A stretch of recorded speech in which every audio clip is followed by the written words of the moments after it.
Guten Morgen, kleinen Affen. Esse é o trabalho de federalismo do nosso grupo, que consiste de eu, Rafael, Letícia Mafra, Mayla, Emily e Camila. Federalismo fiscal. O que é? O federalismo fiscal é a expressão financeira do federalismo político, que é a criação de diversas solicitações de poder para atendimento ao bem comum, ao qual deve corresponder uma adequada distribuição dos recursos nacionais, seja pela via do exercício do poder de tributar das unidades federadas, seja pela redistribuição vertical de arrecadação. O federalismo brasileiro é muito concentrador de poder na União, ao que corresponde centralização do poder de tributar, tendência que a Constituição de 1988 tentou reverter. Ao mesmo tempo que existe um poder central, há a divisão de poder entre as unidades que o formam. Estas unidades, quando são unidas por uma Constituição Federal em comum, formam um Estado federal. Divisão de poder. A divisão de poder acontece através da delegação, isto é, o poder político central é compartilhado por cada uma das unidades federativas. Na prática, essa forma de organização significa que existem diferentes polos de administração que são divididos dentro de um país. O poder é distribuído entre os territórios que formam o Estado. O modelo federalista tem como objetivo principal manter uma divisão equilibrada de poder entre os diversos territórios que fazem parte do Estado, de forma que cada um dos Estados-membros tenha sua própria legislação e que esta esteja adequada com as necessidades regionais e dos habitantes. Repartição tributária. A Constituição traz 4 formas de repartição de receitas. A primeira delas ela é denominada de transferência direta, que ocorre entre a União e repassa o orçamento para os estados e o Distrito Federal. Nesse caso, deve ser repassado a arrecadação de rendas e proventos de qualquer natureza sobre qualquer título entre os estados e ao Distrito Federal. A segunda forma de repartição de receitas é chamada de transferência direta, a qual ocorre entre a União e os municípios. Todos os impostos sobre renda e proventos de qualquer natureza devem ser repassados pela União aos municípios. Já a segunda hipótese se dá quanto à distribuição da arrecadação do imposto ITR. A terceira forma de repartição de receitas se dá entre uma transferência direta entre os estados e os municípios, sendo que a primeira hipótese é o repasse de 50% da arrecadação do IPVA, e a segunda hipótese é o repasse de 25% do ICMS arrecadado. A quarta e a última hipótese se dá por via indireta, no qual são utilizados fundos especiais para que possa ser repassado aos entes o valor de arrecadação da tributação. O Fundeb. O Fundeb ele é um conjunto de 27 fundos, 26 são estaduais e um é do Distrito Federal. E ele serve como um mecanismo de redistribuição de recursos destinados à educação básica, e ele trata-se de um grande cofre do qual sai dinheiro para valorizar os professores e desenvolver e manter o funcionamento a todas as etapas do ensino básico. Ele também entrou em vigor em janeiro de 2007 e se estendeu até 2020. E conforme a prevíncia, a emenda constitucional número 53, com a aprovação da emenda constitucional, ele foi aperfeiçoado e se tornou permanentemente. E com o projeto ele foi regulamentado. A importância do Fundeb. Ele é muito importante, pois faz com que a diferença entre a rede que mais investe por alunos e a que menos investe, ela caia consideravelmente. E também, de acordo com o estado técnico da Câmara de Deputados de 2017, sem a política do fundo, a desigualdade seria de 10.000%. E, além disso, o Fundeb ajudou o sistema de ensino a se organizar melhor no que diz respeito ao atendimento escolar de toda a educação básica. Fundou e deu segurança financeira ao municípios e estados para expandirem seus números de matrículas e as orientar no cumprimento de suas responsabilidades com a educação. Como o fundo funciona? Cada estado e o Distrito Federal têm um fundo que funciona praticamente como uma conta bancária coletiva, em que entram recursos de diferentes fontes de impostos estaduais e municipais. Em alguns casos, transferências do governo federal para os estados e os municípios. Seguindo uma série de regras, esse total é redistribuído de acordo com o número de alunos da educação básica pública, de cada rede e das etapas e modalidades de ensino. Algumas são mais caras que outras, isto é, recebem um valor maior devido à complexidade do atendimento educacional. Crimes contra a ordem tributária são falsificar ou alterar nota fiscal, faturar, duplicata ou nota de venda de operação tributáveis, elaborar, distribuir, fornecer, emitir ou utilizar documento falso ou inexato, deixar de fornecer, quando obrigatório, nota fiscal ou fornecê-la em desacordo com a legislação. Os crimes contra a ordem tributária são divididos em duas espécies: aqueles praticados por particulares e aqueles praticados por funcionários públicos.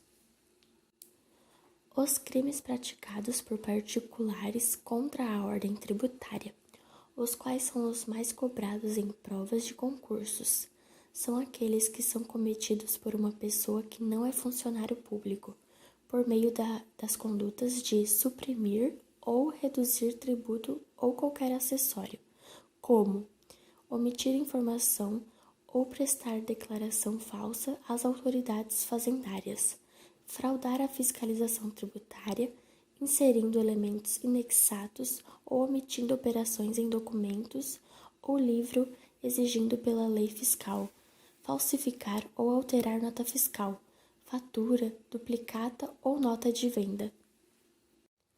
A Lei dos Crimes contra a Ordem Tributária traz apenas 3 condutas de crimes funcionais, como podemos observar abaixo: extraviar, sonegar ou inutilizar livro oficial ou qualquer outro documento de que tenha a guarda em razão da sua função, acarretando o pagamento indevido ou inexato de tributo, exigir, solicitar ou receber, para si ou para outrem, ainda que fora da função, mas em razão dela, vantagem indevida, ou aceitar promessa de tal vantagem, para deixar de lançar ou cobrar tributo, patrocinar interesse privado parente à administração fazendária, valendo-se a qualidade do funcionário público. Crimes contra a ordem econômica.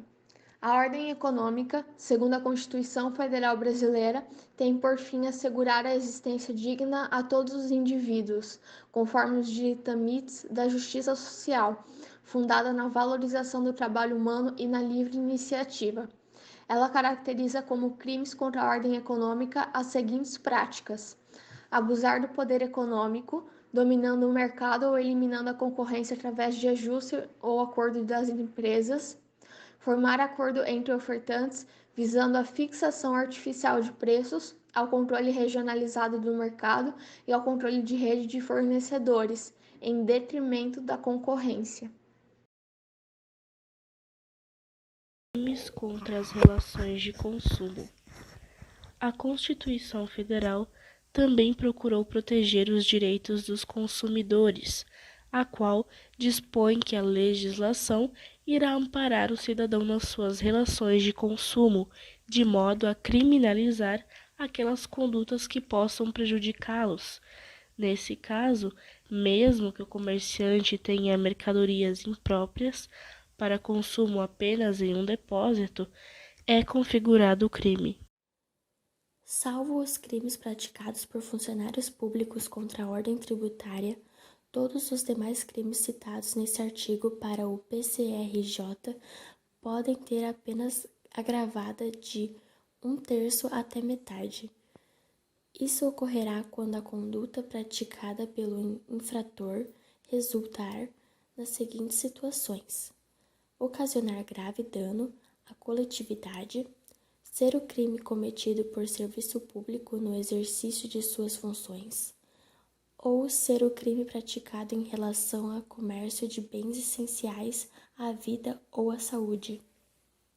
A função social dos tributos está vinculada ao uso do sistema tributário nacional, como um instrumento eletivo para que o Estado cumpra sua função social de promover o bem comum, a igualdade e a justiça, por meio do desenvolvimento social e econômico. É dever das autoridades públicas. Os princípios constitucionais não podem ser mera declarações e boa intenção.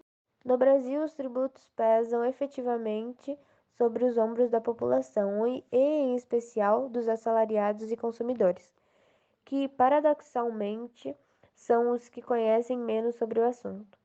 Bom, o PIB, Produto Interno Bruto, representa a soma de tudo que é produzido no país em um curto espaço de tempo.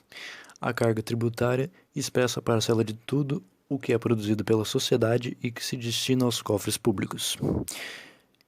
Comparando o indicador da carga tributária com o de outros países, o Brasil ocupa o 16º patamar, atrás de países como a Dinamarca, França, Alemanha, Itália, Holanda e Suécia.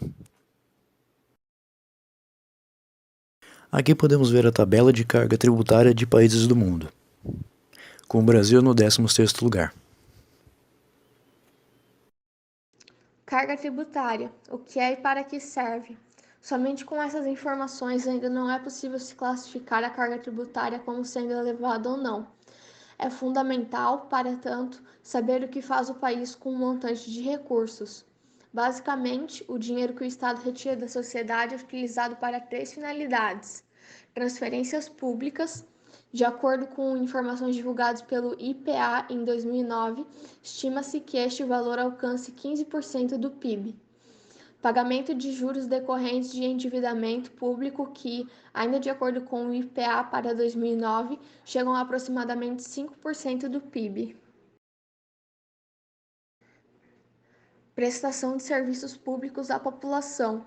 Depois de deduzidas as destinações descritas nos itens 1 e 2 acima, resta o que os técnicos denominam de carga tributária líquida, ou seja, o montante de recursos tributários que efetivamente está disponível para aplicação em benefício do conjunto da sociedade.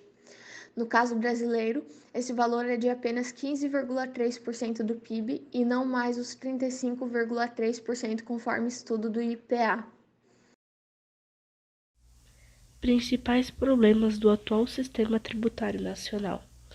No relatório de observação número 2, publicado em março de 2011, o Conselho de Desenvolvimento Econômico e Social da Presidência da República, CDS, instituído em 2003, aborda os principais problemas do sistema tributário nacional e recomenda a realização de uma reforma focada na correção da desigualdade, com estímulo à produção e ao investimento. Foram apontados os seguintes problemas: regressividade e má distribuição da carga tributária. O atual sistema não respeita o princípio da justiça fiscal, pelo qual os contribuintes com maior capacidade contributiva devam ser mais onerados do que aqueles de menor renda e patrimônio. Nos tributos diretos até se percebe um aumento à medida que a renda familiar se eleva, mas esse efeito é insuficiente para compensar o enorme peso dos tributos indiretos no orçamento das famílias de menor nível de rendimento. Exemplo significativo dessa realidade ocorre com o imposto de renda, considerado o mais importante dos impostos diretos e que deveria ser capaz de garantir o caráter pessoal da incidência tributária e sua graduação de acordo com a capacidade econômica do contribuinte. Não obstante, esse imposto tem sido mal utilizado no Brasil como instrumento de redistribuição de renda e justiça fiscal, em desacordo com o princípio fundamental da solidariedade, presente no artigo 3º da Constituição da República. O retorno social é baixo em relação à carga tributária. Mesmo sendo a carga tributária brasileira semelhante à observada em países de alta renda, os bens e serviços oferecidos pelo Estado e a população ficam abaixo do que seria possível obter com os recursos arrecadados. Houve melhoras nos últimos anos, mas o Estado brasileiro ainda está longe de cumprir sua responsabilidade de garantir à população serviços públicos de qualidade, com acesso pleno e equidade. Estrutura tributária desestimula as atividades produtivas e a geração de emprego. O grande número de tributos no país, com a consequente quantidade de alíquotas e regras, torna o sistema muito complexo e pouco transparente, com elevado custos para as empresas e uma pesada burocracia. O Simples Nacional diminui a burocracia, as obrigações acessórias e o programa do microempreendedor individual representou um avanço em direção à desburocratização, facilitando o processo de formalização de atividades.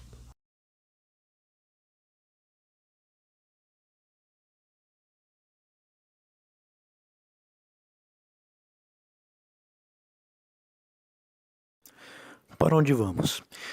Bom, se o sistema tributário nacional está repleto de problemas e distorções, como visto acima, é fundamental sua reforma para que cumpra sua função social, atendendo aos preceitos constitucionais.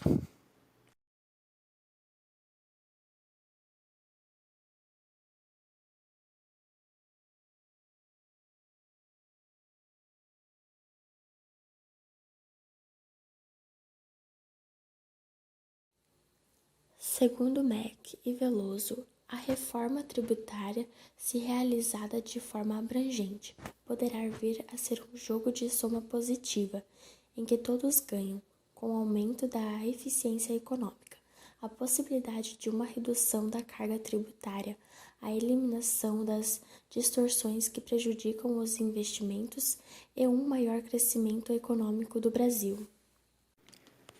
E essas são as fontes. Auf Wiedersehen, klugen Affen.